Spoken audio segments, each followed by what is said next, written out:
दुरूद शरीफ से स्टार्ट करते हैं। सल्लल्लाहु अलैहि मोहम्मद। Property plant and equipment. मुझे कौन बताएगा कि प्रॉपर्टी प्लांट एंड इक्विपमेंट की डेफिनेशन क्या होती है? Is there anyone? Property plant and equipment की डेफिनेशन क्या होती है, कोई बता सकता है? सर ऐसा property asset plant and equipment. ऐसा एसेट जिसकी यूजफुल लाइफ 1 साल से ज्यादा हो, उनकी 1 साल से ज्यादा सर्व करे, इसे property plant non current asset हो। ओके, और? सर मैं बताऊं, ऐसे हम्म, एसेट जो बिजनेस के लिए यूज होते, बिजनेस ऑक्युपाइड एसेट, उनको पीपी कहते हैं। ओके, और? सर ऐसे टेंजिबल एसेट जो बिजनेस के लिए यूज हो और जिनकी useful life more than 1 year हो। बिल्कुल ठीक है। अब ये जो बिजनेस की डेफिनेशन है ना, उसमें उसने मेंशन की है। बिजनेस का वर्ड ना यूज कीजिएगा, आप उसमें यूज करें प्रोडक्शन के लिए या सप्लाई के लिए इस्तेमाल होता हो, एडमिनिस्ट्रेशन के लिए इस्तेमाल होता हो, या रेंट पे दिया जाता हो। ये सारी अलग अलग चीजें हैं। ये अलग चीज है, ये अलग चीज है, ये अलग चीज है, ये अलग चीज है। वो कहते हैं इन चारों में से कोई भी यूज हो उस एसेट का, कि मैं उसे प्रोडक्शन के लिए इस्तेमाल करता हूँ, मैं उसे सप्लाई के लिए इस्तेमाल करता हूँ, एडमिनिस्ट्रेशन के लिए इस्तेमाल करता हूँ, रेंटल के लिए इस्तेमाल करता हूँ। अब एडमिनिस्ट्रेशन के लिए कैसे इस्तेमाल हो सकता है? मैं अपने स्टाफ को पिक एंड ड्रॉप देता हूँ, ये एडमिनिस्ट्रेशन के लिए व्हीकल इस्तेमाल हो गई। इन चारों में से कोई भी यूज हो, एनी वन, याद रखना, एनी वन, प्लस उसकी लाइफ 1 साल से ज्यादा है, इसको कहते हैं property plant and equipment.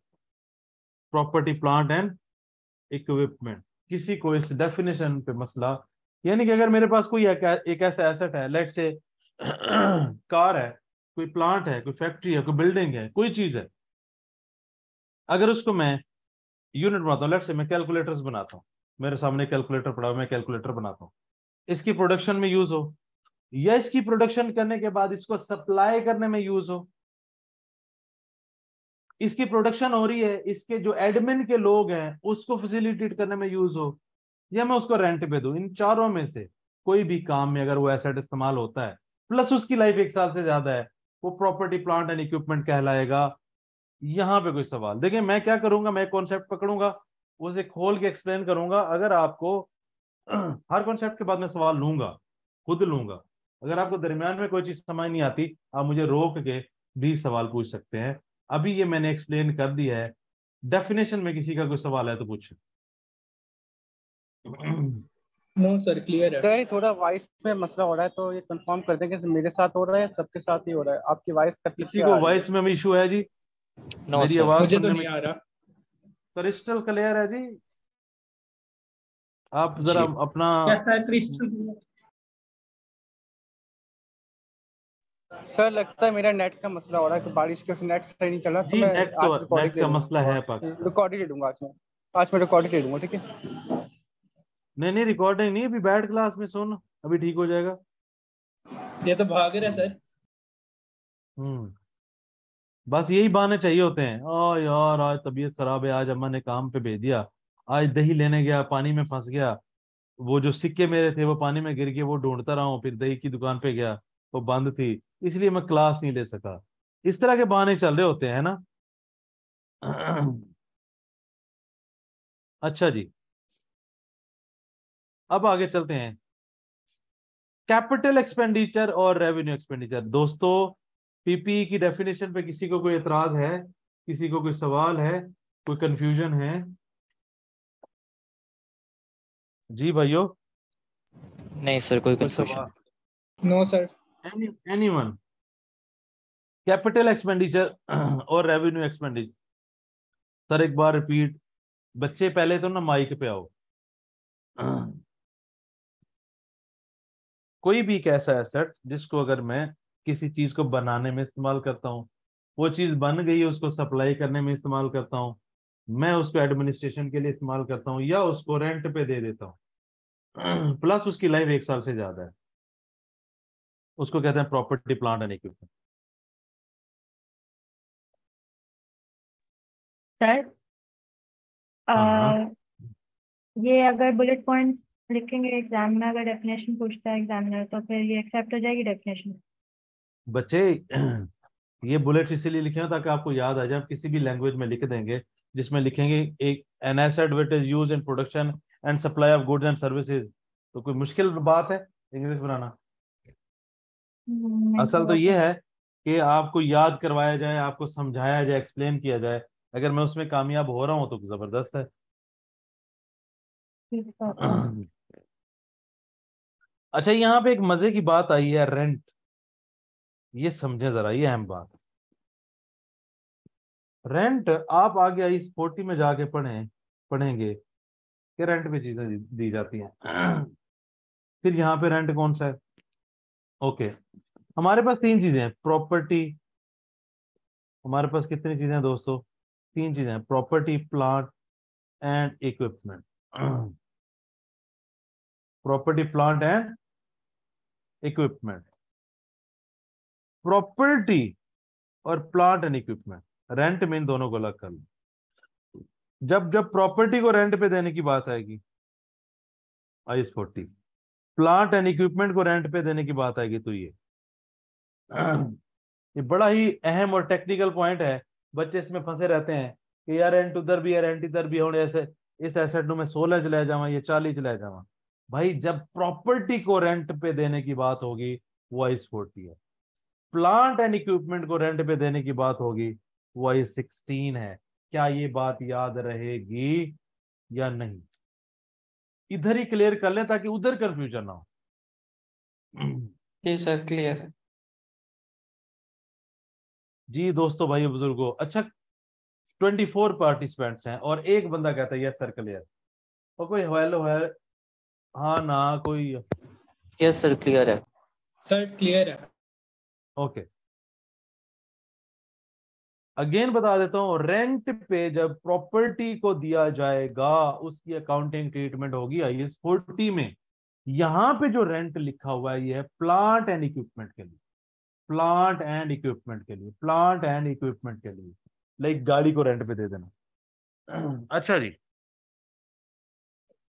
Capital and revenue expenditure देखें, अकाउंटिंग छोड़ देते हैं, एक घर में चले जाते हैं। घर में अम्मा जी का राज है, अब्बा जी का तो होता ही नहीं है।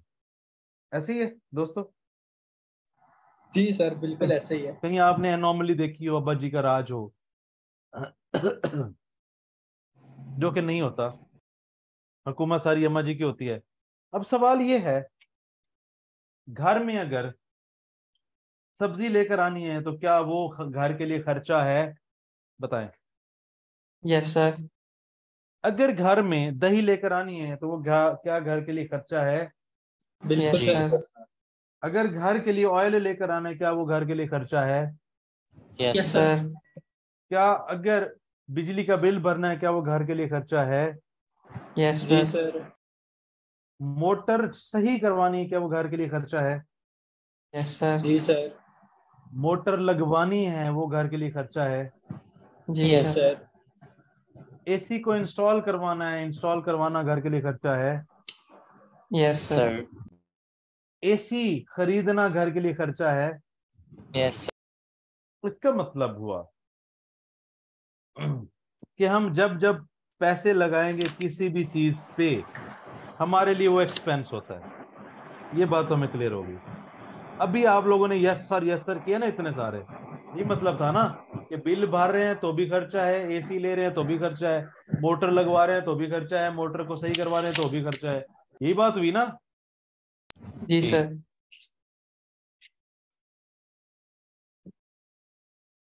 इस खर्चे में दो कैटेगरीज निकलती हैं, एक है कैपिटल, एक है रेवेन्यू।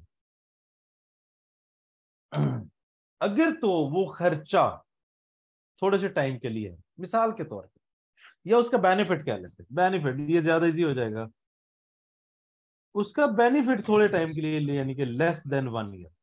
जैसे मैं बिजली इस्तेमाल करता हूं 1 महीना, 1 महीने के बाद बिल आता है, मैं उसका बिल पे कर देता हूं, तो मैंने वो बेनिफिट कितने टाइम के लिए लिया है? एक माह के लिए। अगर मैंने एसी खरीदा है तो मेरा खर्चा, उसका बेनिफिट मैं कितने टाइम के लिए लूंगा? फॉर सर अ वो तो लॉन्ग काफी टाइम टाइम चल पीरियड। जाएगा। लें जी, आज शायद आपको कैपिटल और रेवेन्यू का खर्चा भी समझ आ गया होगा। जी सर। जी ऐसा सर। खर्चा जिसका बेनिफिट 1 साल के अंदर ही खत्म हो जाए, बेड़ा गर्क हो जाए। दही और तू लेके आए उन्हें कुछ साल तक तो इस्तेमाल नहीं कर सकेगा, कि करेंगे जी दासा? सर। कुछ नो सर। 70 1 रुपए की दही फाड़ के तू ले आया, 365 दिहाड़े 366 दिहाड़े तू इस्तेमाल कर लेगा? सर 70,000 की भी हो फिर भी नहीं इस्तेमाल हो सकती। ठीक है।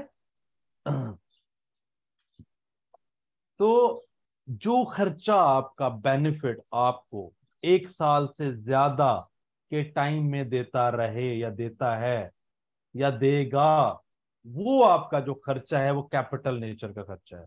अगर कोई बेनिफिट 1 साल के अंदर ही खत्म हो गया, जैसे इंटरनेट के बिल हैं, बिजली के बिल हैं, पानी के बिल हैं, मोटर सही करवाते हैं, आप घर में कोई खर्चा करवाते हैं, मेंटेनेंस का काम है, कंस्ट्रक्शन की कोई सेटिंग करवाते हैं, कोई पेंट करवाते हैं, बेनिफिट्स डिसाइड करेंगे ये वाला एक्सपेंस कैपिटल नेचर का है या रेवेन्यू नेचर का है। अब मैं आपके सामने खोलता हूं, इसमें जो कैपिटल नेचर है वो हमेशा एसेट होगा और ये एक्सपेंस होगा। बताएं कोई डाउट? स्पीड कुछ ज्यादा तेज तो नहीं है मेरे भाइयों? No sir, clear. नॉर्मल है सर।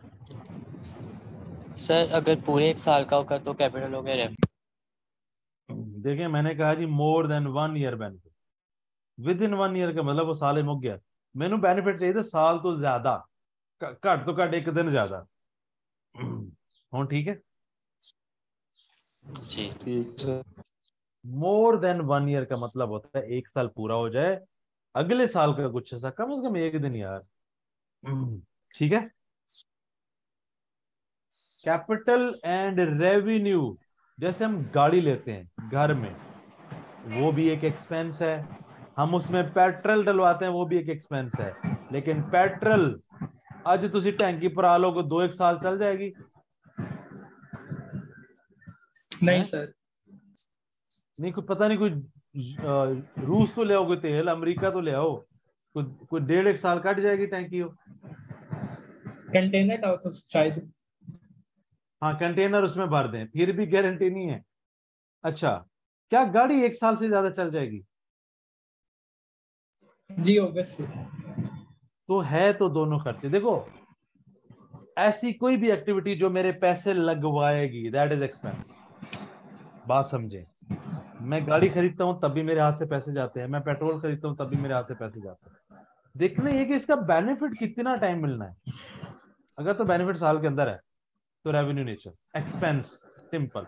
अगर बेनिफिट साल से ज्यादा है कैपिटल नेचर एसेट। क्या ये कॉन्सेप्ट आज समझ आ गया है या गलती से नहीं समझ आया? सर आगे समझ। सर आगे सही है इसमें। Yes sir. हाँ जी। सर एक दफा रिपीट कर दें प्लीज। और मैं 5 दफा रिपीट कर चुका हूं भाई। सर एक दफा प्लीज और। देखें, किसी भी कोई भी ऐसी चीज जिसको खरीदने पे मेरे हाथ से कैश जाए वो एक्सपेंस होता है, एक्सपेंडिचर होता है। मैंने ये देखना है वो एक्सपेंडिचर कैपिटल नेचर का, रेवेन्यू नेचर का। अगर तो उस चीज का फायदा मुझे साल के अंदर मिलता है और साल के अंदर ही खत्म हो जाता है, वो एक्सपेंडिचर रेवेन्यू नेचर का होगा। अगर वो एक्सपेंडिचर साल से ज्यादा देर चलता है तो वो कैपिटल नेचर का होगा। रेवेन्यू नेचर का एक्सपेंडिचर एक्सपेंस है, कैपिटल नेचर का एक्सपेंडिचर एसेट है। हो ठीक है पान? सर एक सवाल है, ये तो हमें साल के एंड में पता चलेगा ना कि साल पूरा साल चल रहा है या नहीं चल रहा। साल हाँ के तुझे स्टार्ट तो तो नहीं पता। पेट्रोल भरवाओगे टैंकी में, तुम्हें साल लग जाएगा उसको देखने में, ये साल तक खत्म हो जाएगा ये साल के बाद चलेगा। बिजली के बिल आएंगे, तुम लग जाएगा साल एक तुम्हें डिसाइड करने में कि इसका बेनिफिट साल के आगे तक जाएगा कि साल के अंदर खत्म होगा।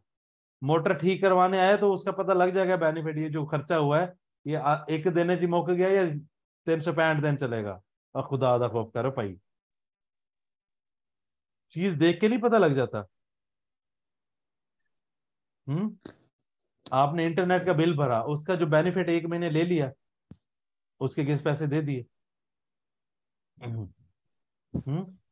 जैसे आप टीवी लेते हैं, टीवी उसके अंदर केबल, केबल आपने हर महीने का पैसा बेनिफिट लेके दे दिया, टीवी साल से ज्यादा चलेगा। तो मेरे ख्याल में तो एक्टिविटी से ही अंडरस्टैंडिंग हो जाएगी कि कैपिटल नेचर और रेवेन्यू नेचर, और जो रेवेन्यू नेचर होगा वो एक्सपेंस, और कैपिटल नेचर जो होगा वो क्या हो जाएगा, क्या हो जाएगा, एसेट बन जाएगा। अब मुझे वन बाय वन कंफर्मेशन चाहिए पीपी की डेफिनेशन और कैपिटल रेवेन्यू नेचर की एक्सप्लेनेशन पे। फरहान, वन बाय वन मैं चलूंगा जी, 28 लोगों से पूछूंगा, बस जल्दी प्लीज प्लीज। फरहान भाई। Clear sir, clear clear sir. Okay. FL, अपनी बारी पे बोलते जाए, मैं नाम लेता जाऊंगा। FL, financial liability FL.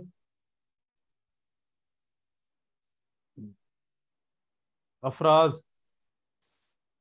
Clear sir. Hina, clear.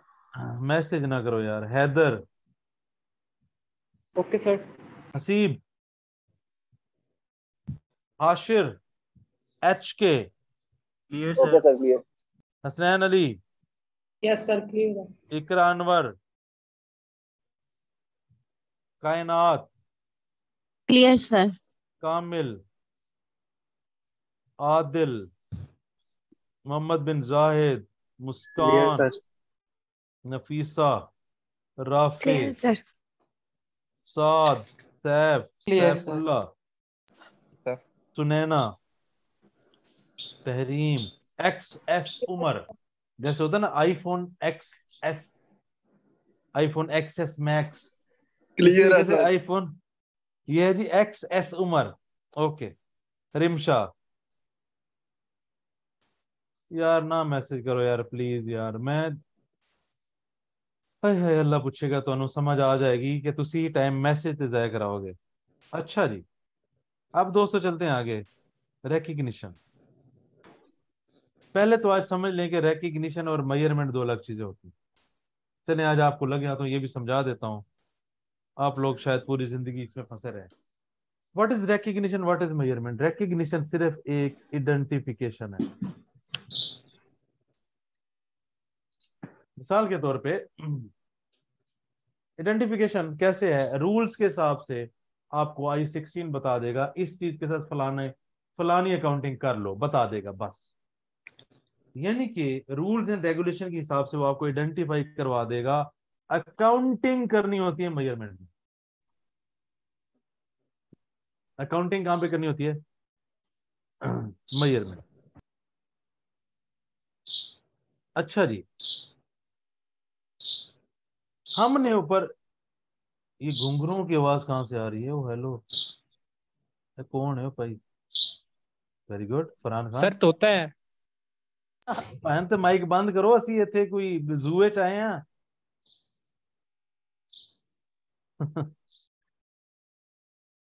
अच्छा, बोलते हुए माइक ओपन किया करें। अच्छा जी, अब एक चीज समझें, ये हमने पढ़ा था कि प्रॉपर्टी प्लांट एंड इक्विपमेंट क्या होता है।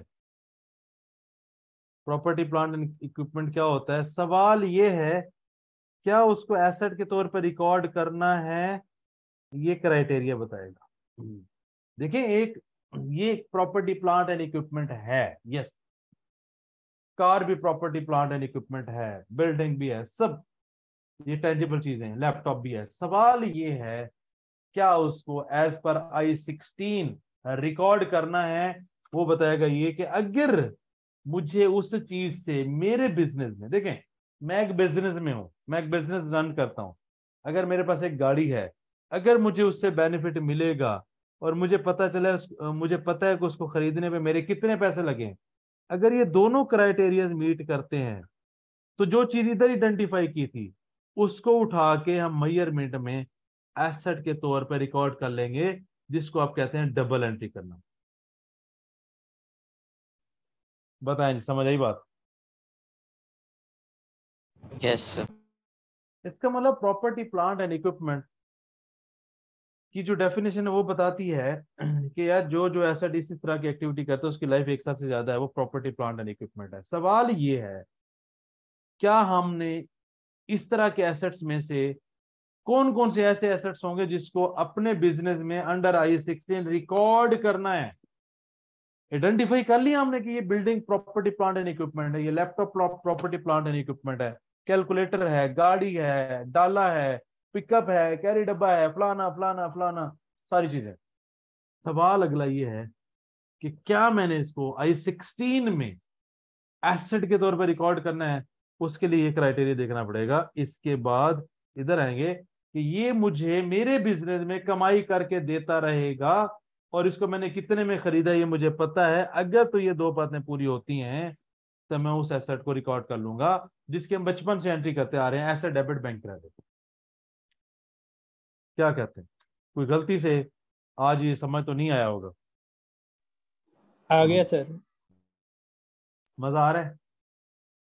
हाँ, पता लगे समझ तो नहीं आ रही पर मजा बड़ा आ रहा है। बताएं।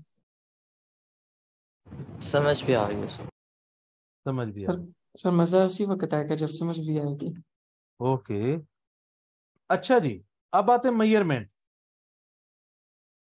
देखिए, इनिशियली तो मुझे पता है कि मेरी जेब से कितने पैसे गए। बात समझे? इनिशियली तो ये होता है ना। मिसाल के तौर पे यार हम बात करते हैं जी, हम जाके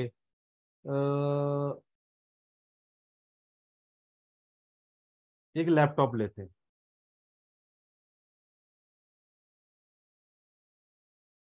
लैपटॉप मैं ले लेता हूँ। लैपटॉप इनमें से अपनी सारे फीचर्स कंप्लीट कर लेता है। ओके, अब यहाँ पे मैं आ जाता हूँ। लैपटॉप अगर मैं बिजनेस में इस्तेमाल करूंगा तो ये मुझे बेनिफिट देगा, यस। मैं इसकी कॉस्ट मेजर कर सकता हूँ। कॉस्ट में देखूंगा, मिसाल के तौर पे 50,000 का लैपटॉप आया, इस पे इतना चार्जर आया, इतना फलाना आया, इतना फलानी चीज आई, तो मैं हर तरह की कॉस्ट मैच मिला लूंगा ना, मेरे पास एक फाइनल कॉस्ट आ जाएगी। इसको कहते हैं कॉस्ट मेजर हो सकती है कि नहीं हो सकती। और ये कितनी देर तक कॉस्ट ऐड करता जाऊंगा, एक लिमिट तक, जब तक मैं उसे यूज करने के काबिल नहीं बना काबिल नहीं लेता। हो जाता। यूज करने तक का खर्चा मैं उस एसेट में ऐड करता रहूंगा। अगर ये मैं आइडेंटिफाई कर सकता हूं, इसको कहते हैं ये मेजर करना कॉस्ट, कि उस एसेट को बनाने में मेरे कितने कितने पैसे लगेंगे यूज करने तक, या यूज की अवेलेबिलिटी तक मेरे कितने पैसे लगेंगे। वहां तक जितना खर्चा है वो मैंने एसेट में ऐड कर देना है। फिर मैं यहाँ पे तो अपना क्राइटेरिया पूरा कर चुका था, यहाँ पे आऊंगा, बिजनेस में यूज करूंगा तो वो मुझे बेनिफिट भी देगा। अब मैं इसको एसेट रिकॉर्ड कर सकता हूँ। बच्चे ये सारी चीजें तो सामने लिखी हुई हैं, क्या रिकॉर्ड करना है, क्या नोट करना है आपने? राफे, इतने अच्छे से तो मैंने नोट्स बनाए हुए हैं अल्लाह के बंदो। हम्म,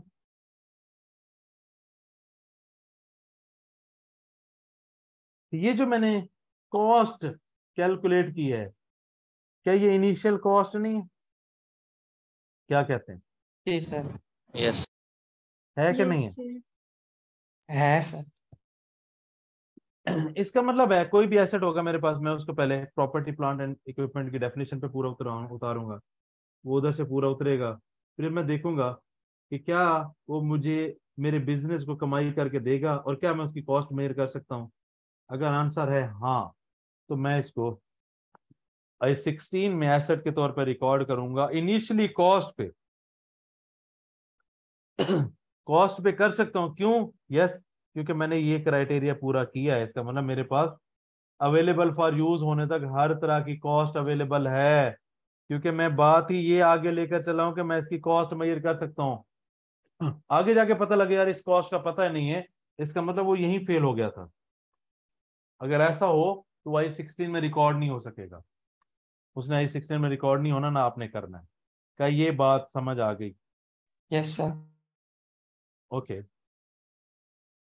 अब ये वाले मॉडल, कॉस्ट मॉडल या रिवैल्यूएशन मॉडल, ये आगे हम डिस्कस कर रहे होंगे। कि जब आप एक एसेट को इनिशियली रिकॉर्ड कर लेते हैं, बाद में उसको कॉस्ट पे रखना है या उसको रिवैल्यूएशन मॉडल पे रखना है, इसको हम आगे डिस्कस कर लेंगे। तो रिकग्निशन का क्राइटेरिया जो मैंने अभी एक्सप्लेन किया, यहाँ पे किसी को कोई सवाल? No sir. जी दोस्तों, कोई सवाल? हाँ सर, नहीं बताओ, सर। रिकग्निशन और मेजरमेंट में फर्क समझ आ गया? Yes sir. गल भी समझ आ गई कि सिर्फ फर्क समझ आया? दोनों समझ आ गए। चलो,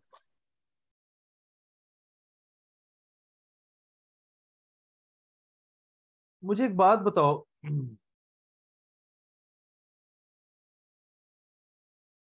आप लोग बिल्डिंग्स में जाते हैं,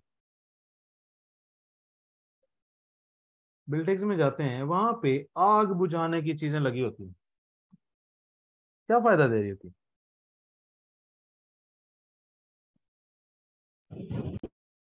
जब हम्म? जब आग लगेगी तब फायदा देंगे। जब आग लगेगी। अगर मैं वो नहीं रखता फिर? फिर नुकसान का खतरा है। एग्जैक्टली हमें सेफ्टी, इन्वायरमेंटल या किसी और नेचुरल इशू से सेफ्टी के लिए कुछ इस तरीके के गैजेट्स रखने पड़ते हैं। ये भी हमारे प्रॉपर्टी, प्लांट एंड इक्विपमेंट है। इसमें भी ये पूरा उतरते हैं, इसमें भी ये पूरा उतरते हैं। ये चीज ध्यान में रखनी है आपने। कुछ चीजें छोटी मोटी होती है, जैसे स्टेपलर है, उसमें भी ये 1 ईयर की लाइफ का क्राइटेरिया देखना है। अगर तो उसकी लाइफ 1 साल से ज्यादा है, उसको एसेट बना लें, अदरवाइज उसको एक्सपेंस कर दें। बेनिफिट ही है ना, ये बेसिकली बेनिफिट। हमेशा एक्सपेंस को देखना है, उसका बेनिफिट कितनी देर का है। अगर एक स्टेपलर आपको लगता है कि आप 1 साल से ज्यादा इस्तेमाल कर सकते हैं, बना लें उसे प्रॉपर्टी, प्लांट एंड इक्विपमेंट, किसने रोका है? लेकिन आपको पता है ना कि हफ्ते 2 हफ्ते के बाद वो गुम हो जाता है, मिलता ही नहीं है, पता नहीं किधर गया। ठीक हो गया? इस पेज पे मैं 1 बाय 1 पूछूंगा। इस पेज पे बड़ी अहम बातें थी, प्रॉपर्टी, प्लांट एंड इक्विपमेंट की डेफिनेशन थी, कैपिटल एक्सपेंडिचर और रेवेन्यू एक्सपेंडिचर की अंडरस्टैंडिंग थी, रिकग्निशन का क्राइटेरिया था, इनिशियली कॉस्ट को डिस्कस किया हमने। इसमें किसी को कोई मसला? जल्दी से बताइए। मुस्कान, नफीसा, राफे, 3 लोग। सर क्लियर है। Rimsha, Saad Hashmi, sir clear. Saifullah, sir Sonaina, sir clear है। तासलीम, क्लियर है sir. Tahreem, yes sir clear. IPhone X S Umar, sir जी क्लियर है। ओके, अफराज, सैफ, फरहान, क्लियर है sir. FL, Haris, yes sir clear. Ashir, clear है सर। के। चलो, गुड हो गया जी, क्लियर है सर। बाबा सारे हो गए पाए थे ना, ही बोल ज्यादा नहीं। अच्छा जी, अब मजे की चीज शुरू करते हैं। आज आप लोगों को एक चीज समझाता हूं जो तुम लोगों को हमेशा कंफ्यूज करती रही है। देख लेते हैं। इनिशियल मेजरमेंट, हमने कहा कि आपने एसेट को जब ये डिसाइड हो जाता है कि 16 में जाएगा, इनिशियली उसको कॉस्ट पे रिकॉर्ड करते हैं। ऐसी बात हुई अभी। और जी कॉस्ट सर। तब तक ऐड करते रहते हैं जब तक वो अवेलेबल फॉर यूज नहीं हो जाता। ऐसे ही है? जी सर। ओके। 3 तरह की कॉस्ट होती है दोस्तों।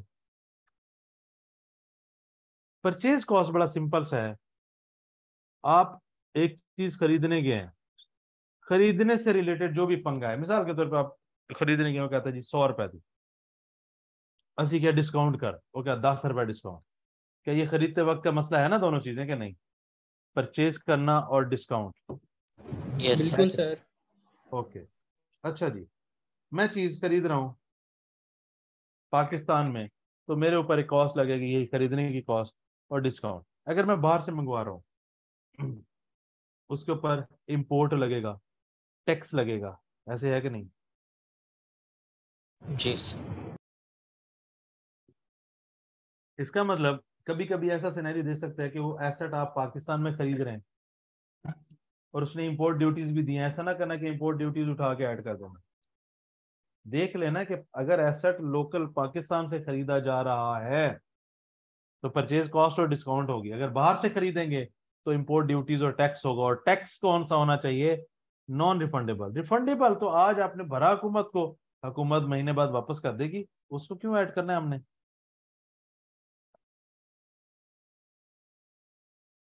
क्या कहते हैं?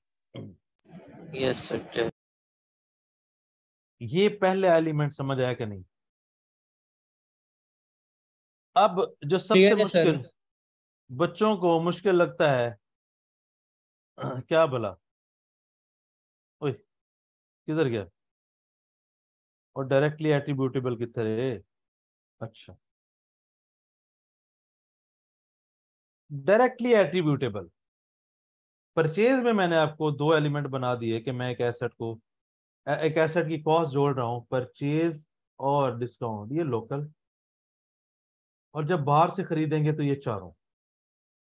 बाहर से भी मैं बात करूंगा, फिर उस पर डिस्काउंट लूंगा, फिर उस पर इंपोर्ट लगेगा, फिर उस पर टैक्स लगेगा। अगर मैं लोकल खरीद रहा हूं तो इंपोर्ट और रिफंडेबल जो टैक्स है वो नहीं होगा ना। ठीक हो गया दोस्तों?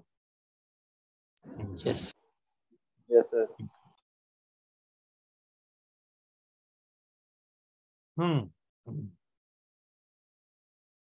अब आ जाते हैं डायरेक्टली एट्रीब्यूटेबल। इसके लिए एक उर्दू की लाइन समझो।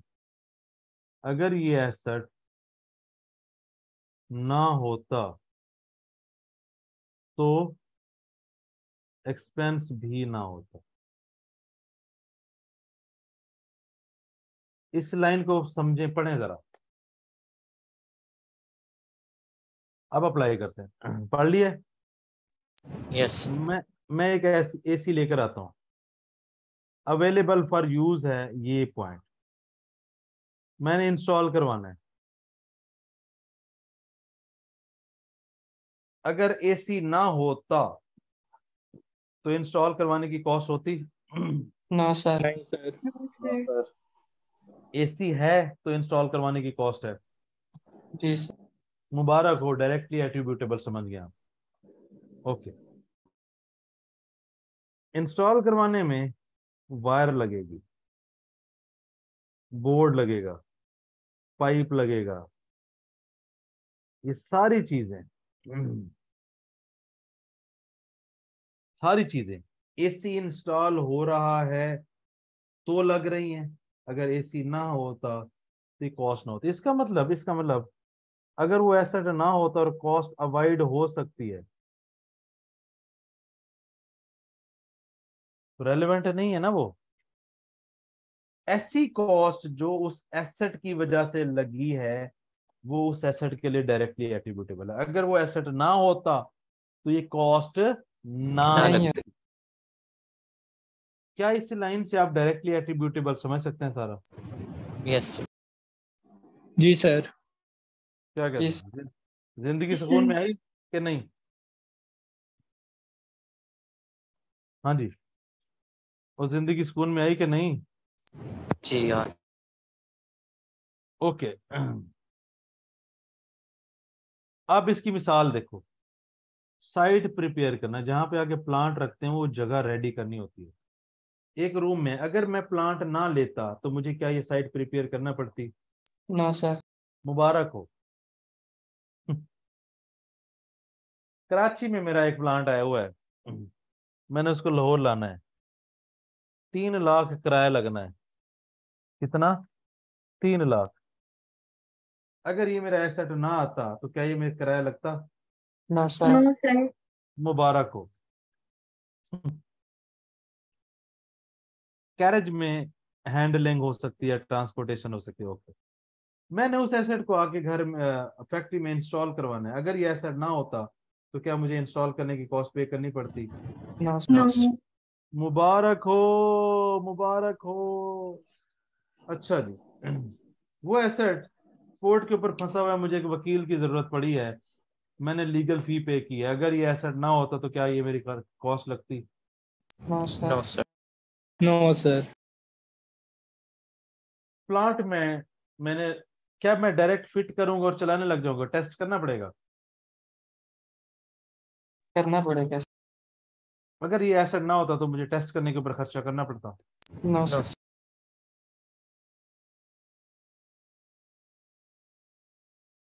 बात समझ आई? डायरेक्टली एट्रीब्यूटेबल कि नहीं? Yes sir. जी सर आ गई। आ गई है? किसी को कोई confusion? This is very very very important. ये इनिशियल मेजर इंपेडेंट एसिड को रिकॉर्ड करना आपको बार बार पास पेपर्स में मिलता रहेगा, FAR 1 में भी, FAR 2 में भी, एडवांस रिपोर्टिंग में भी। तो आज अगर आपको समझ आ रही है तो समझ लो, सवाल कुछ पूछना है तो पूछ लो। जी दोस्तों, ये सही जा रहा है हमारा इंटरेक्टिव 2 वे? जी सर। जी sir. Yes sir. Title cost क्या चीज है? ये सर ये टाइटल कॉस्ट। ओए आवाज से तेरी आ नहीं रही, की कह रहे हैं? Sir title cost. Title cost, हाँ बड़ा तूने पॉइंट निकाला है। बता क्या होती है? बता क्या होती है टाइटल कॉस्ट? सर आप बताएं। सर आप बताएं। और उसका कोई लीगल नाम करवाना है, उसका कोई रजिस्ट्रेशन करवानी है, ये ऐसा ना होता तो क्या ये कॉस्ट लगती? देखिए एक चीज, इन एग्जाम्पल्स को छोड़ दें। ये एग्जाम्पल ऐसी है जो आप पूरी जिंदगी याद करते रहेंगे, कुछ नहीं हो सकेगा। ये तो सिर्फ आपको बताने के लिए, समझाने के लिए। ये समझ गए हैं? जी सर। बस ये डायरेक्टली एट्रीब्यूटेबल है। दुनिया जहान की लाखों मिसालें आ जाएं, इस लाइन में फिट करें, काम हो जाएगा। तो क्यों आप सर, एग्जाम्पल्स के पीछे पड़े हुए हैं? इस तरह तो सारी कॉस्ट डायरेक्टली एट्रीब्यूटेबल हो जाएंगी। नहीं बच्चे, नहीं नहीं, ऐसे नहीं, ऐसे नहीं है, ऐसे नहीं है। चलो, जहां पे AC इंस्टॉल हो रहा है वहां पे पंखा लगा हुआ है। अगर AC मतलब प्लांट वहां पे ना लगता तो क्या पंखा वहां पे ना चलता? चलता सर। चलता। अब बताओ कौन थी ये? सो नैना ये थी? No sir. नहीं सर, हाँ, तहरीम। तहरीम, हाँ जी। अब समझ आई बात? अच्छा जी, आगे चलते हैं। अब तीसरा एरिया है दोस्तों, भाइयों और बुजुर्गों, क्योंकि तुम लोग सारे मुझसे अक्लमंद, दानिश और बुजुर्ग लोग हो, तो तीसरी चीज होती है provision for dismantling. Right? Provision for dismantling क्या होती है? मैं एक एक 10 पे एक एसेट, एक एसेट जाके मैंने ठंडे इलाके में लगाना है, लेट्स से कागान में जाके लगाते हैं, नारायण कागान। नारायण कागान वाले कहते हैं यार ठीक है यार, प्लांट लगा लो। वो कहते हैं कब उतारोगे? आप कहते हैं जी 31 दिसंबर 2019, यानी कि 10 साल के बाद। वो कहते हैं कि यार हमारा जो पहाड़ी इलाकों की जो हुकूमत है उसका रूल ये है कि आपने 10 साल में जो बर्बाद किया होगा हमारा इन्वायरमेंट, उसको रीस्टोर करके जाओगे। मिसाल के तौर पे जब आप प्लांट जाके लगाएंगे, उसके नदी नाले झीलें खराब होंगी, उसके अंदर जितनी मखलूक है वो डिस्टर्ब होगी, वहां पे जो धुआं इंजेक्ट होगा, ऊपर का एटमॉस्फेयर खराब होगा। इन शॉर्ट जितना नुकसान है वो सारा रीस्टोर करके जाना है। बेसिकली आपने जब एसेट उतारना होता है, वो जिस जगह पे प्लांट आपने फिट किया होता है, उसको उतारने के बाद उस जगह को रीस्टोर करना होता है, और ये फ्यूचर में कुछ सालों के बाद होना है। ऐसे ही है कि नहीं? Yes sir. जी सर। इस रीस्टोर करने को जो कॉस्ट है, लेट से 10 साल के बाद 10 लाख है, आज इसकी प्रेजेंट वैल्यू कितनी है?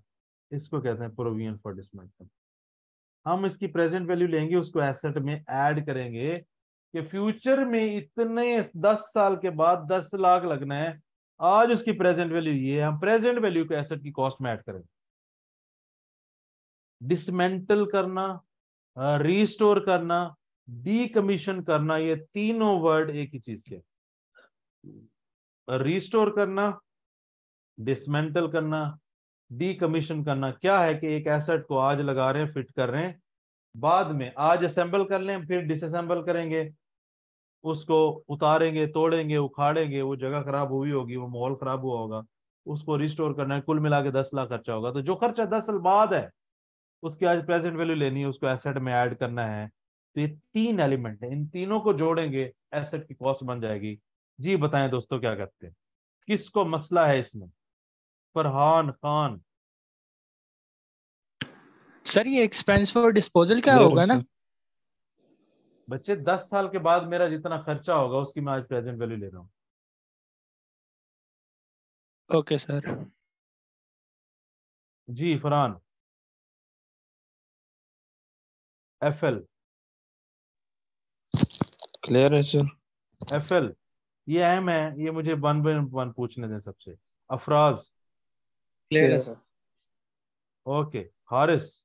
हारिस सर ये रऊफ। सर ये सिर्फ एक गैस हो। यस यस, गैस होता है, जजमेंट होती है, एस्टिमेट होता है कि इतने पैसे 10 साल बाद इतना खर्चा होगा, उसकी उस जजमेंट की आज प्रेजेंट वैल्यू लेनी है। ठीक है हारिस? यस सर ठीक। हिना। हाशिर। क्लियर है सर। हसीब। सर जो डिसमेंटलिंग कॉस्ट आएगी जिसकी पेरेंट वैल्यू हम ले रहे हैं वो हम आज की कॉस्ट में ऐड करेंगे उसको। यस यस यस, तीनों को मैं जोड़ूंगा, परचेज वाली, directly attributable, provision for dismantling, तीनों को जोड़ूंगा तो एसेट की कॉस्ट बनेगी, जिससे एंट्री होगी asset debit bank credit. Okay sir clear है। Kainat. Iqra. Hasnain. Clear sir. H K. Hina. Clear है सर, क्लियर है। राफे। रिमशा। साद। सैफ। सैफुल्ला। क्लियर है Sunaina. Sir. Taha. Yes Tahreem. Sir. IPhone clear है एक्स सर। उमर। क्लियर है सर जी। एक्सेस क्या है पहले तो ये मुझे बता। सर सर मॉडल आईफोन ये का। जब आईफोन की एक्सेस सीरीज शुरू भी नहीं ना हुई थी उससे पहले का नाम है ये, तो मुझे अब कोई 8-10 साल हो गए इसको। नहीं नहीं नहीं नहीं बेटा, सर आईफोन 8-10 साल से तो पहले का है, और नहीं तेरे सर, पैदा होने एक्सेस से भी एक्सेस पहले का है। सीरीज नहीं थी शुरू हुई, मैंने ये बात की है, जब नहीं एक्सेस नहीं सीरीज नहीं, भी नहीं आई थी इसकी। एक्सेस तू क्यों लिखता है? सर ये वो इंग्लिश में हाँ वर्ड होता है ना, एक्सेस, एक्सेस टू समवन, ये वो वाला एक्सेस। हाँ, ये बेटा ये तुम्हारा जो है ना एक्सेस, ये कौन सा है पता है? ये वाला। सर मैंने कहा ना ये बहुत पहले, सर फिर वो ये मत। एब्रीवेशन बनाई ना, खुद से हाँ एब्रीवेशन हाँ बनाई ना अपने नाम की। हाँ, वो जो एक्सेस जिसका मतलब होता है ना ज्यादती, फजूल, एक्स्ट्रा, और सर वो वाला नहीं, एक्सेस जो हमारे पहुंचने लिए तक, वही है। ए हाँ जी, डबल सी डबल एस। फजूल उमर। ठीक है। सर आपके लिए तो कुछ भी है सर, कोई इशू नहीं। ओके। डिसमेंटलिंग के अदर नेम्स क्या हैं बच्चे? डिसमेंटलिंग के अदर नेम है डिसमेंटल, डीकमीशन, रीस्टोर। डिमिनिशिंग भी यूज होता है। डिमिनिशिंग नहीं यूज होता है, वो तो डेप्रिसिएशन का तरीका है। खुदा दा खौफ कर, बेड़ा करके करेंगे तो सारे कॉन्सेप्ट का। अच्छा जी, कभी कभी एसेट बनाने के बाद में कोई खर्चा हो सकता है, ये आपको पास पेपर में कॉन्सेप्ट मिलेगा। अगर ये ऐसे है और ये ऐसे है, अगर कोई ऐसा खर्चा होता है जिससे यूजफुल लाइफ बढ़ जाती है, परफॉर्मेंस बढ़ जाती है, सर कैपेसिटी, हमारे एफिशिएंसी, सवाल है। इसका मतलब उसमें इन शॉर्ट इंप्रूवमेंट आ जाती है, इंप्रूव हो जाता है, लाइफ बढ़ गई, परफॉर्मेंस बढ़ गई, प्रोडक्टिविटी बढ़ गई, प्रोडक्शन बढ़ गई, कैपेसिटी बढ़ गई, तो आपने उसको ऐड करना है। जब रिप्लेस करेंगे, इसको हम डिस्पोजल में भी देख लेंगे, जो रिप्लेस करेंगे उसको निकाल के फेंक देंगे और नया ऐड कर लेंगे। डन हो गया? यस। डेफर्ड पेमेंट एक कॉन्सेप्ट होता है। डेफर्ड पेमेंट क्या है कि यार 100 रुपए की चीज है, आप कहते हो यार मेरे पास 100 रुपया नहीं है आज, 2 साल बाद 120 ले लेना। अगर वो 120 पे मान जाए, बेसिकली ये एक ऐसी कॉस्ट है जो आपकी इन तीनों में से किसी में भी हो सकती है, आपने 120 को ऐड करना है, लेकिन पे आप लेट करके आपको 125 पे करना पड़ा। आपके लिए जो तय हुई थी वो रेलिवेंट है। ये जो 5 ऊपर आपने भरा ना, ये जुर्माना है, ये फाइन है, ये इंटरेस्ट है। इस तरह का सिनेरियो भी आ सकता है, इनमें से किसी भी कॉस्ट में वो दे सकता है। जो दोनों के दरमियान एक अमाउंट तय हुई है ना, फ्यूचर में इतनी अमाउंट पे होगी, लेट्स से कि यार अच्छा लैपटॉप है उसके साथ चार्जर होता है, चार्जर के पैसे 1.5 साल बाद दे दूंगा। 100 रुपए के चार्जर है, 1.5 साल बाद 150 रुपये तय हो गया। अब 1.5 साल बाद आप पे करने में लेट हो गया तो आपको 160 रुपये भरने पड़े।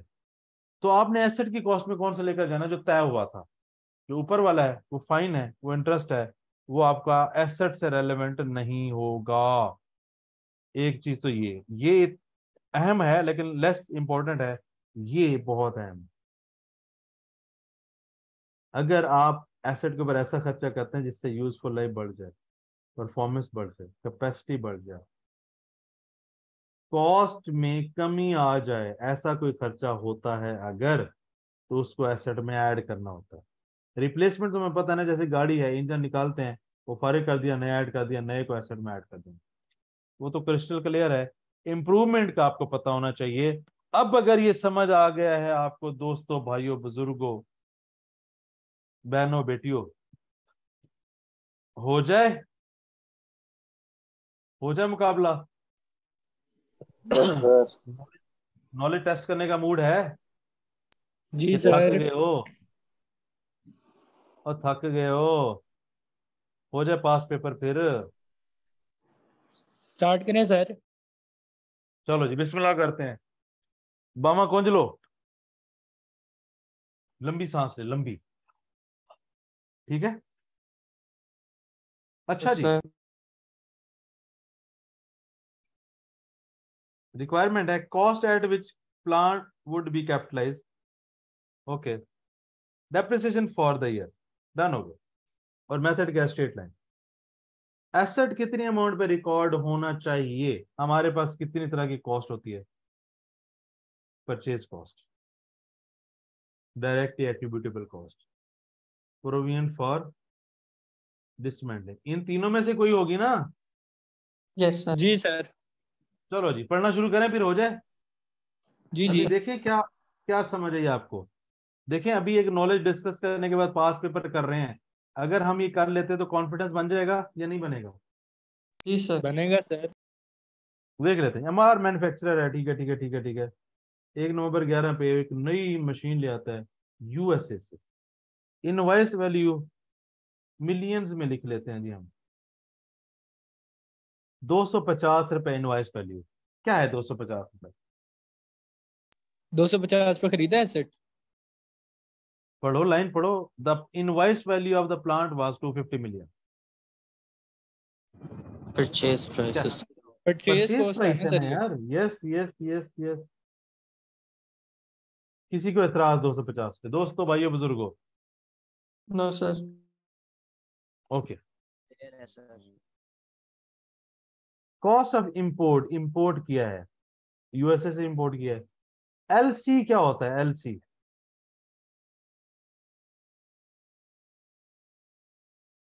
एलसी क्या होता है भाई? Sir letter of credit. वो तो सही है, होंदा की है। सर जब हमारे पास पैसे नहीं होते तो हम किसी सर बैंक कंपनी जाते होती हैं, है। उसके बिहाफ पे हम पैसे रखवा देते हैं कुछ। नहीं, देखें मैं इधर पाकिस्तान में लाहौर में मॉडल टाउन में बैठ के यूएसए न्यूयॉर्क की कंपनी में ऑर्डर करता हूं कि मुझे 1.25 करोड़ का ये एसेट भेज दो, वो मुझे क्यों एसेट दे? लॉजिकल बात है ना। मैं एक 20 घंटे दूर मुल्क है, जहाज पे, तेज जहाज पे सफर करूं, 20 घंटे लगते हैं, मैं यहाँ पे बैठा हूँ, ठीक है, मैं उसको एड्रेस बता दूं जी मैं यहाँ यहाँ पे मेरा ऑफिस है, मुझे 1.25 करोड़ 1.5 करोड़ का एसेट भेज दो, वो भेजेगा? बताएं। कभी भी नहीं भेजेगा बगैर एडवांस या सिक्योरिटी के। वो एडवांस सिक्योरिटी पे भी नहीं भेजेगा। अच्छा सुनो आगे। आप अपने मुल्क में जाएंगे एक बैंक में, वहां पे उनको बताएंगे आपने यूएसए में एक एसेट, इस कंपनी से एसेट खरीदना है। आप इस उस कंपनी को मेल करेंगे कि आप भी यूएसए के बैंक में जाएं, यहां पे आप उस एसेट के सारे पैसे रखवा देंगे। ये इस बैंक को बताएगा, ये बैंक अपनी कंपनी को बताएगा। मतलब मैं एक कंपनी हूं, अपने बैंक के साथ कांटेक्ट में हूं, वो कंपनी अपने बैंक के साथ कांटेक्ट में है और ये लेन देन आपस में बैंक के करेंगे और ये अपनी कंपनी को बताते रहेंगे। बेसिकली ये प्रोसेस होता है एलसी का। आप समझ आई कोई गल कि नहीं आई? सर जी सर। बेटा एडवांस सिक्योरिटी पे आप 1.5 करोड़ में से 15 लाख दे दें, आपको एसेट भेज देगा। आप अपना नंबर बंद कर लें, आप अपना ऑफिस का एड्रेस चेंज कर लें, आप इधर से उठ के मुल्तान चले जाएं, वो कहाँ पे आके न्यूयॉर्क से आपको ढूंढता रहेगा? कहाँ इतनी गर्मी में खज्जल होगा, वो सारा पानी खड़ा हुआ है हैं? तो एलसी का प्रोसेस किसी को समझ नहीं आया तो बता दें। इधर की कंपनी अपने मुल्क के बैंक में चली जाती है, उधर की कंपनी अपने मुल्क के बैंक में, बैंक आपस में कम्युनिकेट करते हैं।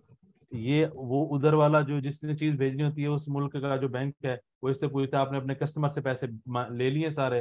वो कहता है, जब कहता है यस, फिर वो दूसरे मुल्क का जो बैंक है वो अपनी कंपनी को कहता है अब आप एसेट भेजो, पैसे आ गए। इन बैंकों का आपस में मुआहदा होता है। जैसे ही एसेट फिर पाकिस्तान में पोर्ट पे आएगा, ये बैंक पैसे उठा के दूसरे बैंक को भेज देगा और वो अपनी कंपनी को दे देगा। ठीक है? और ठीक है? यस ठीक है सर। ओके। तो क्या एलसी चार्जेस मेरा खर्चा एसेट के आने की वजह से हुआ है? अगर एसेट ना होता तो ये होता, या ये परचेज कॉस्ट है, ये वट एवर क्या है? सर कॉस्ट ऐड करेंगे। अरे वो तो ऐड करेंगे, एट्रीब्यूटेबल है कि सर ये डायरेक्टली एट्रीब्यूट है ना, एट्रीब्यूट कॉस्ट है। ओए लड़कों को समझ आ गई लगता है। इंपोर्ट ड्यूटी हाँ जी, परचेज कॉस्ट, किधर गया? परचेज कॉस्ट है ये। ओ शुक्र है, बस समझ गया मुंडे, समझ गए। परचेज कॉस्ट में आ गया इंपोर्ट ड्यूटी। कितना है दोस्तों? 25। Sales tax paid recoverable against production output. हाँ जी। नो सर ये नहीं है। रिकवरेबल तो नहीं ना आएगी, इसे ऐड नहीं करेंगे क्योंकि ये नॉन रिफंडेबल नहीं है। Very good. Clearing and transportation, अगर एसेट होता तो ये हुई है, एसेट ना होता तो ये होती एट्रीब्यूट कॉस्ट। वेरी गुड भाई, ये हम पास पेपर कर रहे हैं। ठीक है, समझ आ रही है कुछ? कोई कॉन्फिडेंस बन रहा है कि नहीं? जी सर। चलो जी आगे चलते हैं। साइट प्रिपेयर करनी है, अमाउंट पेड टू कंसल्टेंट। हाँ जी, साइट प्रिपेयर होगी तो एसेट यूज होगा। अगर एसेट ना होता तो साइट प्रिपेयर करने की जरूरत पड़ती?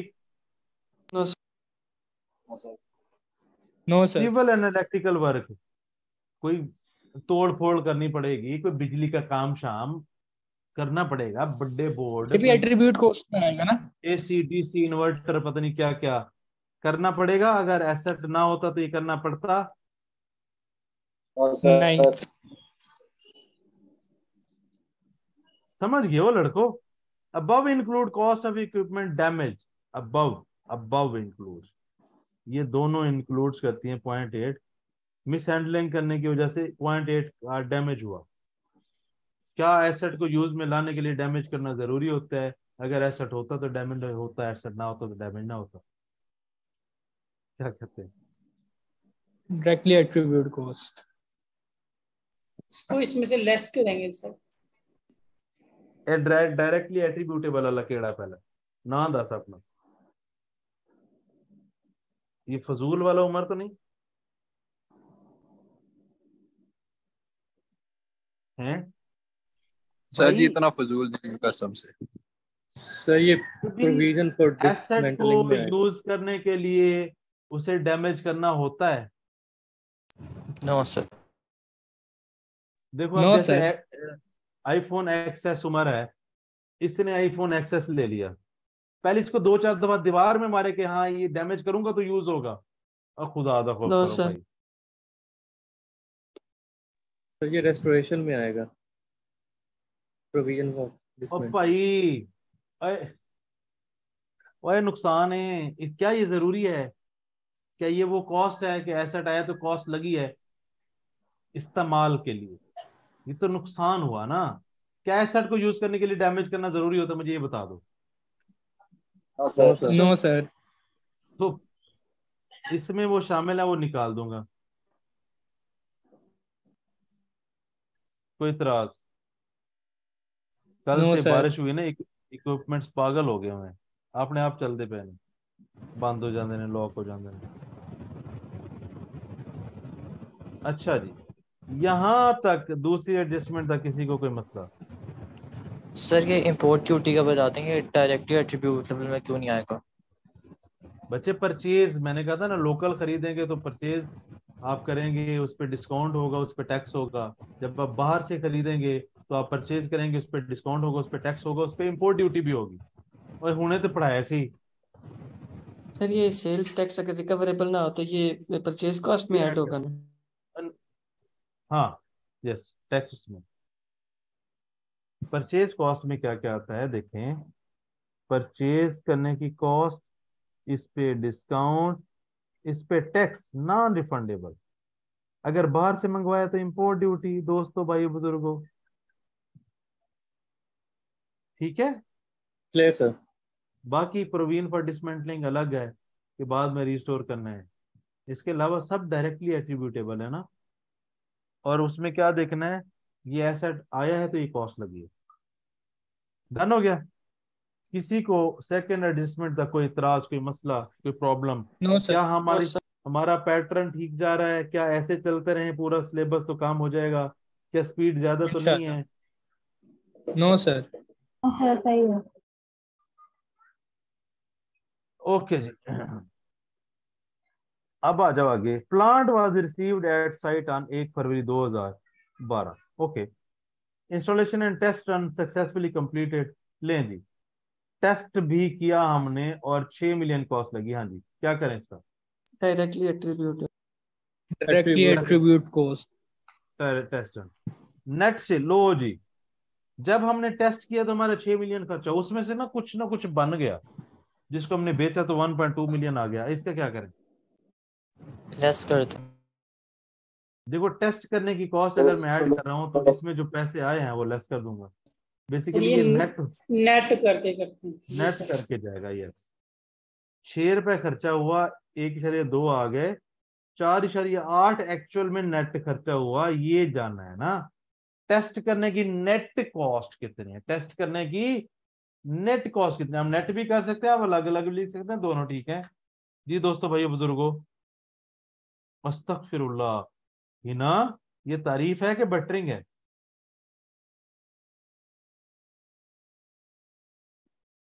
अच्छा जी, हिना ने अपना दिमागी संतुलन खो दिया। वो कहते हैं जी, परफेक्ट बेस्ट टीचर। सीरियसली? अच्छा, चलें इस पे सवाल कर लेते, फिर आते हैं, देखें, फिर आते हैं। हम भटक रहे हैं, अपने मकसद से भटक रहे हैं। और रुक जा, फिर से एक्सप्लेन कर दें क्या बच्चे? देखें, मैंने एक एसेट यूज करना है। अमूल, अमूल बट, अच्छा, कंपनी का नाम अमूल और बटर, ठीक है। मैंने एक एसेट यूज करना है, क्या मैं उसको टेस्टिंग के बगैर इस्तेमाल करना शुरू कर दूंगा? नहीं, मुझे टेस्ट करना पड़ेगा। तो टेस्ट करने के ऊपर एक खर्च आएगा, 6 मिलियन आ गया। मैं जब टेस्ट कर रहा था तो कुछ चीजें बन गई, हल्की फुल्की बिक गई। टेस्ट करने पे 6 मिलियन खर्चा आया। टेस्ट करने में जो चीजें आई वो 1.2 मिलियन की बिक गई। बेसिकली 6 मिलियन जेब से लगा, 1.2 आया। नेट करके कितना लगा? 4.8। ये नेट करके टेस्ट रन की कॉस्ट है। अब इसमें किसी को कोई एतराज है तो वो बताए। No sir. No sir. Okay, आगे आ जाते हैं जी, यहां तक आ गए। कमर्शियल प्रोडक्शन कमेंस, लो जी, 1 मई 2012 को कमर्शियल प्रोडक्शन स्टार्ट हुई। ड्यूरिंग द ये period in which plant was installed, ठीक है। ड्यूरिंग द पीरियड जिसमें प्लांट को इंस्टॉल और सारा काम किया गया, उसमें जनरल ओवरहेड बढ़ गए 1 मिलियन के। पिछले साल से कंपेयर या पिछले महीने से कंपेयर करें, उसमें जितना खर्चा था इस महीने में खर्चा 1 महीना बढ़ गया। किस वजह से? जिस महीने जिस टाइम में ये प्लांट इंस्टॉल हुआ, 1 मिलियन का क्या करें?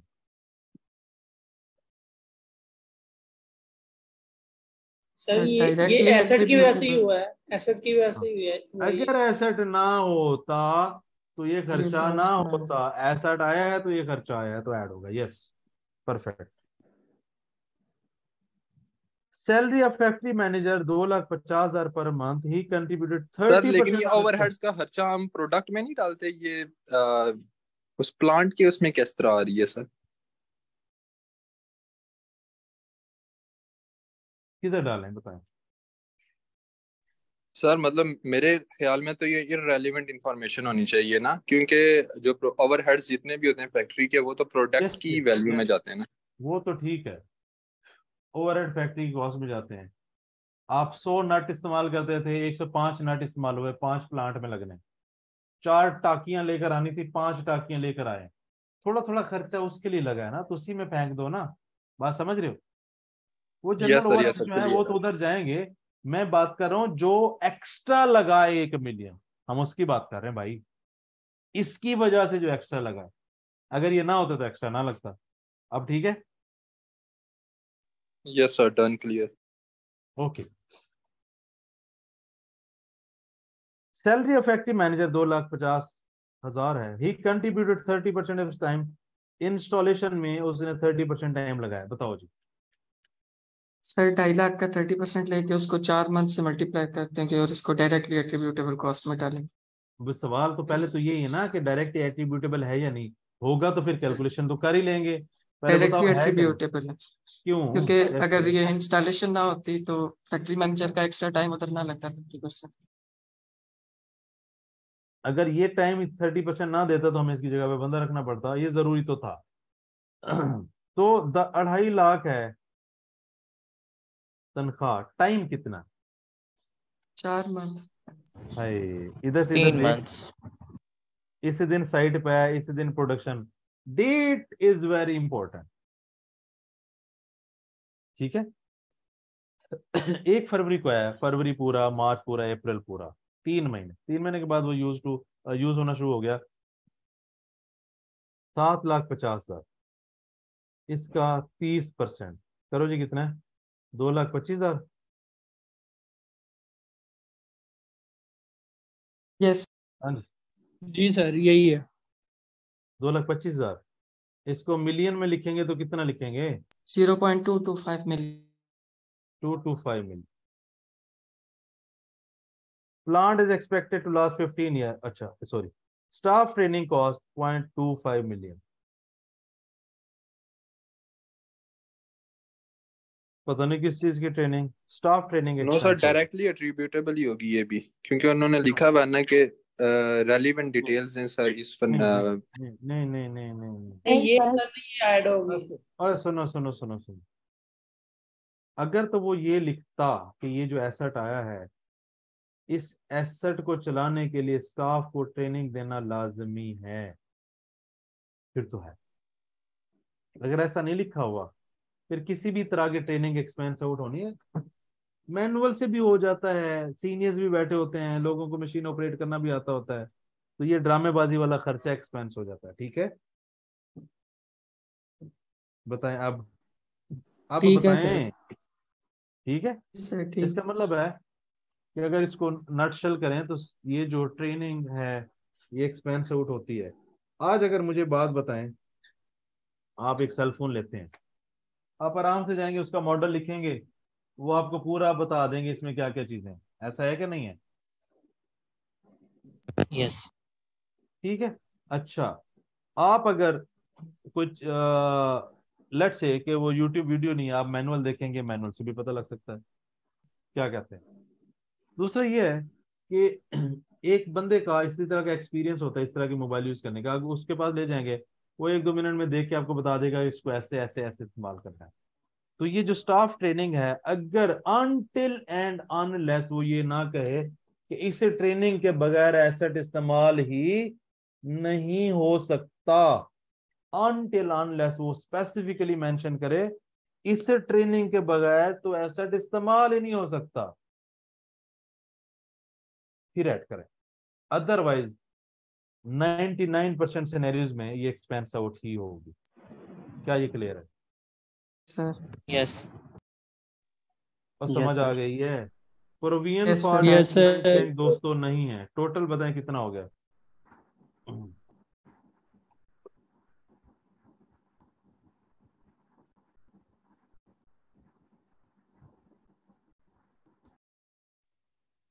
सर मैं ऐसा कुछ नोट लिख के इसमें ऐड कर सकता हूँ कि this training was deemed necessary for the installation या वर्किंग के लिए, तो मैं वो बच्चे ऐड अगर कर उसमें सकता हूँ नहीं इसमें। लिखा ना तो आपने साइंसदान नहीं बने। मैंने कहा अगर क्वेश्चन में लिखा तो ऐड करना है, बाकी सब जो आप अजम्पशन ले रहे हैं ना उस पर अजम्पशन ये रखेंगे एक्सपेंस आउट होती है। जी ठीक है। तो क्यों इसको ऐड करना चाह रहे हैं, क्या मसला है, क्या तेरा फायदा है इसमें।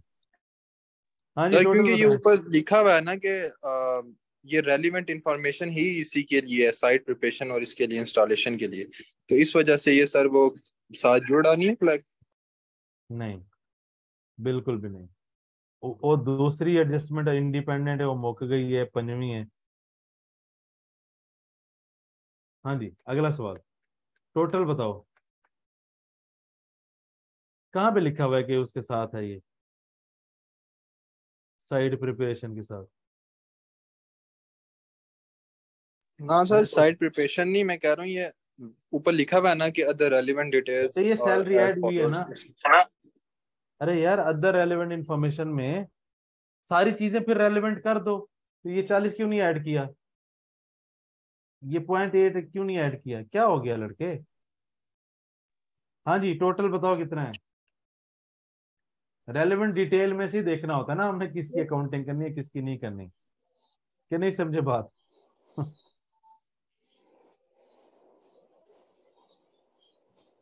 रेलेवेंट डिटेल तो अकाउंटिंग की एंट्री तो होगी, इस जगह में नहीं हो रही, किसी और जगह पे हो रही। यहाँ पे एसेट में नहीं ऐड हो रहा तो एक्सपेंस तो रिकॉर्ड होगा।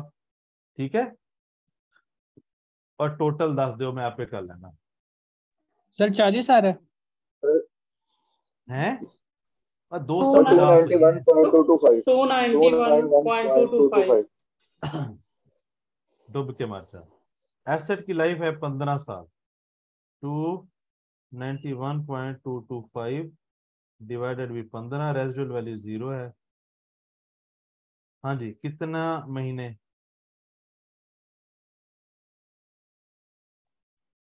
8 महीने से। मई से स्टार्ट करना है सर। 7। मई जून जुलाई अगस्त सितंबर अक्टूबर नवंबर दिसंबर, 8 महीने। दोस्तों भाई बुजुर्गों, we have done the past paper. और ये इनिशियल मेजरमेंट में टफ तरीन सवाल है। जी भाई, क्या आज ही आपने समझा, आज ही आपने पास पेपर किया। Was it good, was it fruitful. Sir आपने 3/12 किया है। ओए 8/12 की तब भाई माफ कर दे, माफ कर दे मैनू। मेरी राइटिंग ही इंजी गंदी रही है, मैं की करा किधर ਨੂੰ जावा उनकी मर जावा मैं। जी दोस्तों, आज हमने कुछ बेसिक डिस्कस की, इनिशियल मेजरमेंट और उसका सवाल किया। इसके बाद इनिशियल मेजरमेंट का कहीं पे भी कोई सवाल है आप कर सकते हैं मुझे 1 बाय 1, आप जिसका मैं नाम लूं वही बताएगा आज जो हुआ, जो हमने किया उस पे। जी मुस्कान। सर ये फैक्ट्री मैनेजर की आपने क्यों ऐड की है? बच्चे अगर ये ना होता, इंस्टॉलेशन में इस बंदे की जरूरत थी ना, अगर ये ना होता तो कोई और होता, उसको इतने पैसे देने पड़ते। नहीं एसेट लेकिन आया तो सर अगर वो ऑलरेडी वहाँ पे काम कर रहा है, उसको ये पर मंथ मिल रहा है, तो उसने अगर 30% वहाँ पे कंट्रीब्यूट कर दिया तो फिर कोई इतना वो तो नहीं है। बच्चे हमने देखें उसका 100%, लेट से 100 रुपये उसका सैलरी का खर्चा हुआ है, 30 रुपये हमने एसेट में ऐड कर दिए, 70 एक्सपेंस चला गया। एक्सपेंस तो एक्सपेंस है, पैसे चले गए। कैपिटल और रेवेन्यू सोचो, कैपिटल और रेवेन्यू 100 रुपये अगर टोटल हुआ है उसकी सैलरी पे खर्चा, तो 30 रुपये एसेट में आ गया, 70 एक्सपेंस चला गया। ये मतलब नहीं कि 30 इतने ऐड करते थे 30 उत्थे भी एक्सपेंस करांगे, ऐसा तो नहीं है ना। सही, ठीक है सर। जी बच्चे। जी सुनैना आप बताएं किस तरीके की क्लास थी, क्या ये फ्रूटफुल थी, क्या गुजारा था? सर समझ आ गई आपके, आप काफी अच्छा समझाते हैं। नहीं, ओके, आगे चलते हैं। आजम, आजम भाई, आजम भाई नहीं है। FL financial liability. Love you sir. वाह, लव यू टू 3। हारिस, क्लियर है सर, सही हो गया। हसीब बुकटी। यस सर, अच्छी थी क्लास। वो बताना भी है जो हमने पढ़ा वो भी समझ आया कि नहीं, बस क्लास ही अच्छी थी? जी सर, ऑब्वियसली बात है, समझ आया है तभी अच्छी लगी है। अच्छा जी, हारिस रूफ हो गया। हाशिर, ये जेड़े यस सर, मैसेज क्लियर है। तेने ना ये बाज आ जाओ, ये मैं तेन शराब दे देना है, फिर ना कहना। क्लियर है सर, पहली दफा ओके, वैसे इकरा, बात समझ आएगी। इकरा।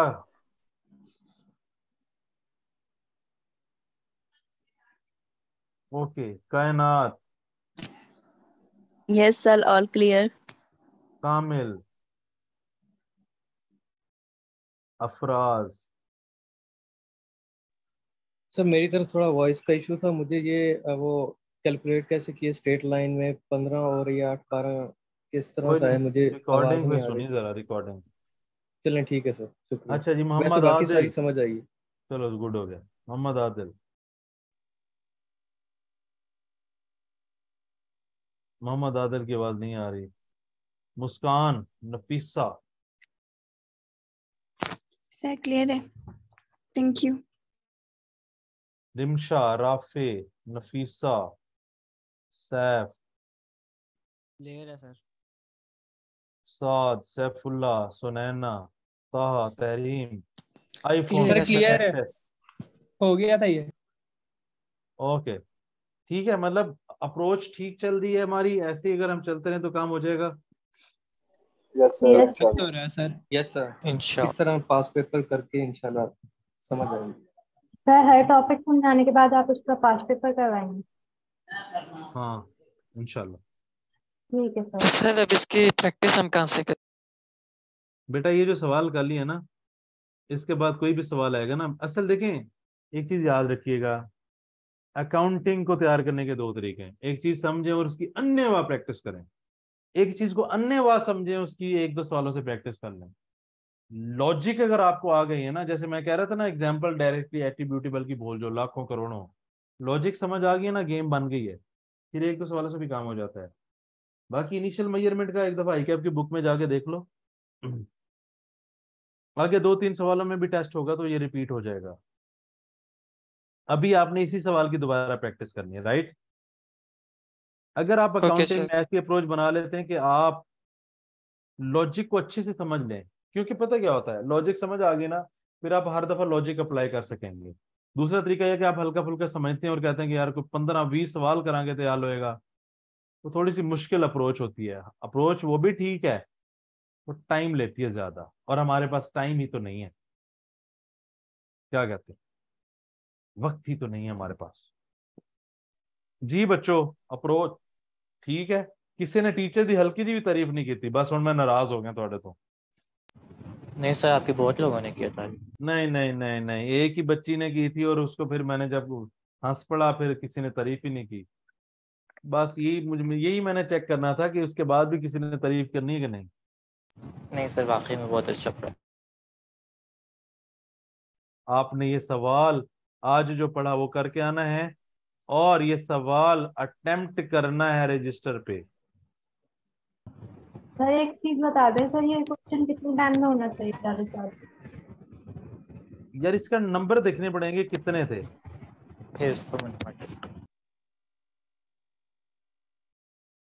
नंबर को 1.8 से मल्टीप्लाई करें, उतनी देर में हल होना चाहिए एटलीस्ट। ठीक है सर।